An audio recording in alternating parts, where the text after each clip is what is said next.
Hello, hello. Welcome to Studio 971.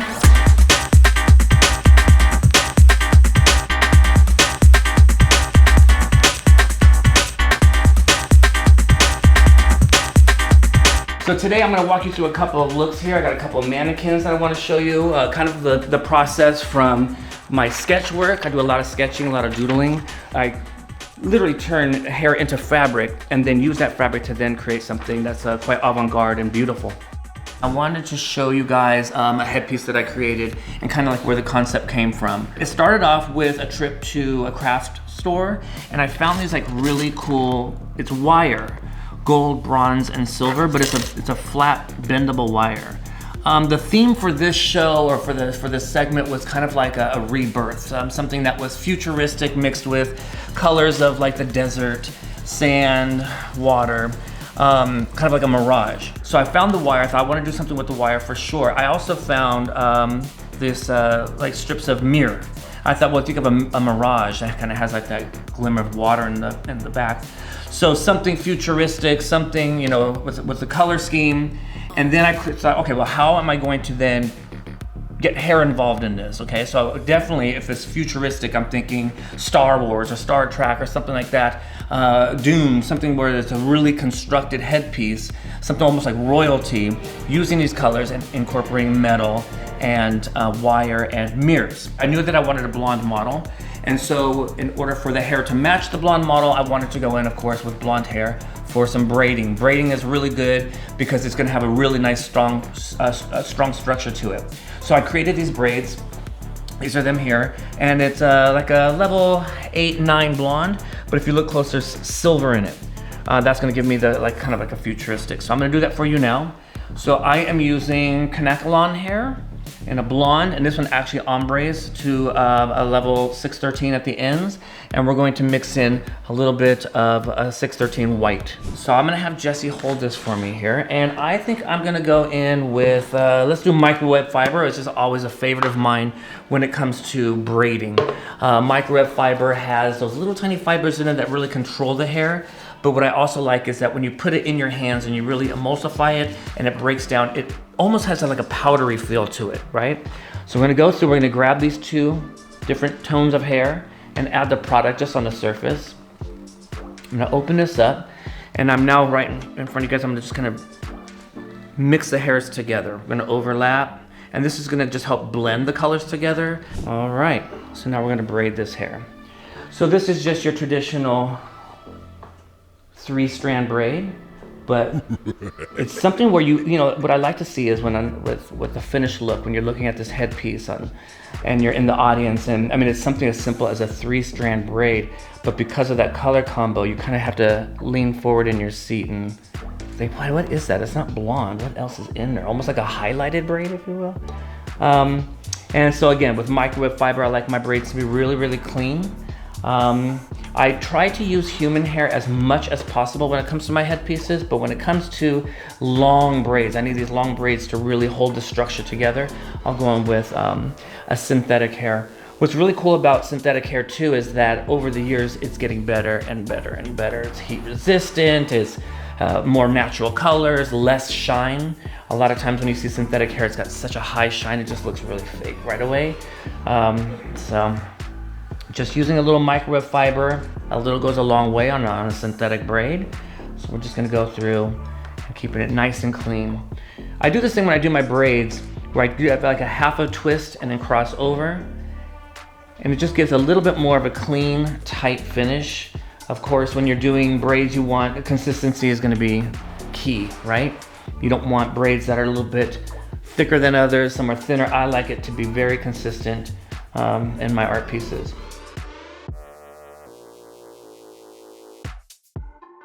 So I'm coming down now to the end of the braid, and you can see that the braid, one, changes colors, right? The blonde that I use starts off in like a honey blonde and it goes into more of a pale blonde, but we've also added in that kind of futuristic silver into the braid as well. it is a little thicker, and as it comes down, it starts to taper off. So a lot of times we're not even gonna really use this tapering. We're just gonna use that, and where that ends, we'll just pick up with another braid when we incorporate that into the piece. I'm gonna grab just a little piece of hair right here. We're gonna separate that from the rest, give it a little bit of a twist. And I'm going to hand tie the end, just like this, and that will hold it together. One last little dose of microwave fiber. This will hold down all those little hairs. So then here we have the braids. This will be consistent and a cool color combo. Kind of a warm and cool. All right, so the next thing I want to show you is a cool technique that I created where I want to suspend these metal wires and these mirrors. I want to suspend them almost like, if you can imagine, like a DNA strand, you know, like that with those little spokes that go across. So I wanted to create that out of hair. So here, if you see, I have these multiple colors, again, all inspired kind of like by the desert. We have the sand, we have the sky, we even have some like horizon colors of like a rose gold, and that'll go along again with the gold, silver, and bronze wires. So the way that I got the hair to look like this, if you could see, I mean, it almost looks like it looks like the wires, right? But I need them to be very, very flat, but I also need them to be very moldable. So we're gonna start off with a beautiful piece of hair here. Love this color. Brush this out a little bit. Okay. And I'm gonna take my craft scissors and I'm gonna take off, let's do about 1.5 inches. Okay, so we're just gonna take this little piece here. And this is what we're gonna use to press flat. So it's not a lot of hair, right? Just like a little, well, just a little over 1 inch, but human hair. All right, now we're gonna do a little cocktail. Vodka? All right, we're gonna go in with craft clay. Now craft clay is, I mean, it literally has that clay-like substance. Craft clay is really gonna be able to mold this hair together, hold it together, but still, you know, be able to be movable, but it's got a little hold for what we're doing. All right, so we're gonna put a little bit in there. What I also wanted to do though is have a little bit of shine. Craft clay can be quite matte, so we're gonna add in a little bit of our microweb fiber. So I'll just put in like 1.5 pumps of that. All right, and I'm just gonna use my fingers here. This is art class now. Just mixing it up here. Kind of mish it around with your hands and kind of just combine those two products together. The craft clay, which I said will, you know, really hold the hair together, but then the microwave fiber is going to be able to kind of break that product down, make it not so clay-like, almost into like a pomade. I'm going to apply the product to the hair. Craft clay, microwave fiber. Ooh. It's so good. Good. All right, so we're applying the product, and the more you play with the product, the more that it just kind of starts to really, really sink into all those hairs. But I mean, it literally is already starting to work in keeping the hair together and crafted. All right, so I'm gonna grab a business card. It's me. And I'm going to hold the hair down here with my thumb. And with the card, I'm just going to gently press that down. Again, press that down. That's really gonna flatten the hair. It's actually gonna straighten out each and every strand. Just really melt that all in. And there is our little hair. And now what I'm gonna do is with the fingers, clean it up one more time. And by elongating that, by pulling that tension that you're creating, the hair starts to tighten up horizontal. So it gets a little bit more of a thinner strand. All right, last but not least, cut the end, and it's ready to go. All right, and then here is our finished look. Again, inspired kind of in my inspiration, a little bit of like a DNA strand. You can see the shape of it is really cool. Like I said, I wanted something that was quite futuristic, but you can see the colors, the blues and the teals and the kind of like that strawberry blonde. Colors inspired by the desert, but at the same time it has a certain look to it for sure because it's a very strong shape, but then also incorporating the metal. If you can, I'm gonna swivel her a little bit here. Even in here you can see there's little mirrors that are inside that shape. I'm gonna turn her around to the back. Look at that. I'm amazing. Just kidding. But I love it because there's a lot of shape, there's a lot of movement. You can see the braids that I did with the blonde and the silver. So every time this model turns on that stage, you're gonna see something new. Something to wear to the laundromat, you know? Easy breezy. So this is another look that I created that was actually quite recent. Again, I don't work with a lot of color, but we did something kind of like a new way to do pigtails, if you will. So this all started off years ago, but this is an inspiration. These are just zip ties. I don't know if you can see that. They're just like zip ties that we kind of put together. I put together, some tight, some loose. And I was, you know, again, this is something that I would have created that just would sit up on that wall for a couple years until I finally pulled it down and said, what am I gonna do with this? What exactly is this? How can you make this out of hair? So what I decided to do was crochet hair, right? So just like the dress that you saw previously, this is colors of orange, red, kind of like a burnt orange, and then even a little bit of sewing thread. I thought if I create a whole bunch of these, and there's a whole bunch of them, I can then create kind of like a pigtail, get the model, divide her hair in half, maybe put some filler in there for oomph, and then create, you know, all of these tendrils of this crocheted hair. So this is kind of a sketch of what I wanted to see, having the hair very smooth in the center, and then yeah, just kind of going through and creating that texture. Again, it's one of those items that when you see it on the stage, when you're in the audience and you're looking on stage and she's walking by and the fan is on and the hair is moving, you have to sit forward and like, what the hell is that? Is it curly hair? Is it braided? What exactly is that? It isn't until you get much closer that you realize, oh, it's crocheted, you know?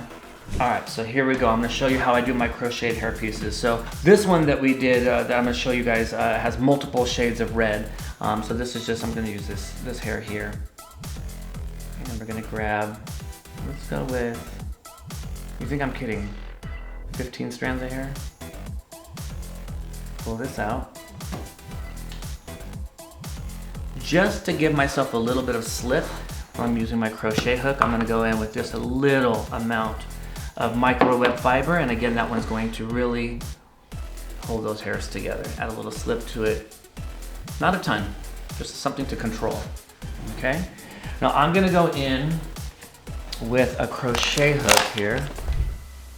Sebastian. All right, so I'm gonna go in here with, it's a little plastic crochet hook. What's cool about this is that the crochet that I like to create when I'm creating a dress or a headpiece or like that, I like it to be quite erratic. I'm gonna place this one here so you can see. Just kind of erratic. Some are big, some are small, hairs are popping out, it's a little furry looking. But I like that because it has a little bit more of an ethereal feel to it, not like I'm about to knit you a scarf. All right, so we're gonna do some large circles, and we're gonna reverse it. I'm gonna pull tight and create some very, very, very tight crochet. All right, so you're gonna get some ins and some outs. The microweb fiber will give you a little bit of slip. And you know, you can imagine that a piece of hair that is 36 inches in length makes that, you know? It really pulls the hair up. So any kind of crochet look like that takes a long time. Like I said, I'm really into consistency and just keeping it soft and beautiful, you know? I'm gonna pull this out, just like this. And that's a little crocheted hair piece. And now I need 700. Aww. All right, so what I wanted to do was get a little wiglet that matched in color.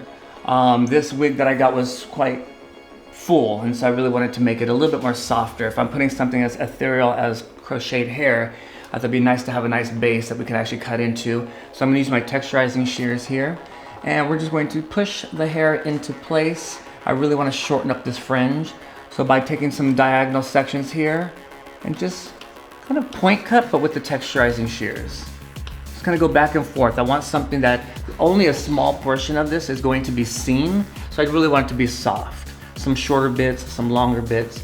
Just like the crocheted hair pieces that we're making, you have some of the crochet that's quite tight and condensed and some that are more open and kind of free flowing.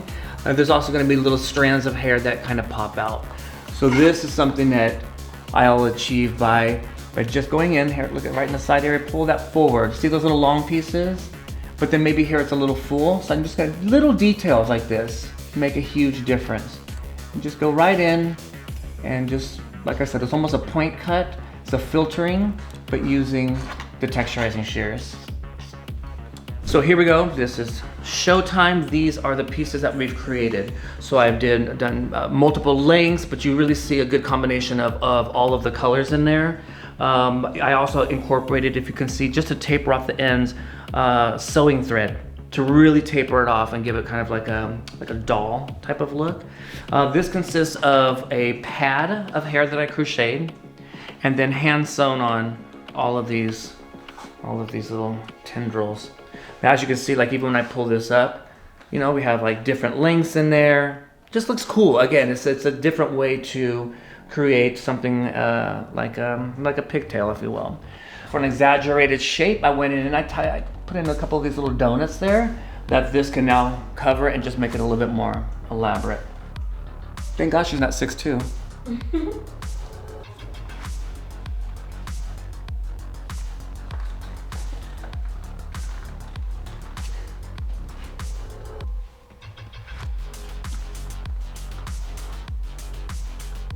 All right, so now that I have my texture, I've got her all pinned in. Now what I want to do is create more shapes within. It's one thing to just pin it on, that's one thing. I mean, it looks really cool, right? But now I just want to kind of go in and add in a little bit more texture and through creating more shape. So I'll grab just some little hairpins, little Japanese hairpins. I'm just going to grab and just kind of weave it in, if you will. And just kind of, what I like to do is I like to pin that in, take a step back, and think, yeah, I like that. Yeah.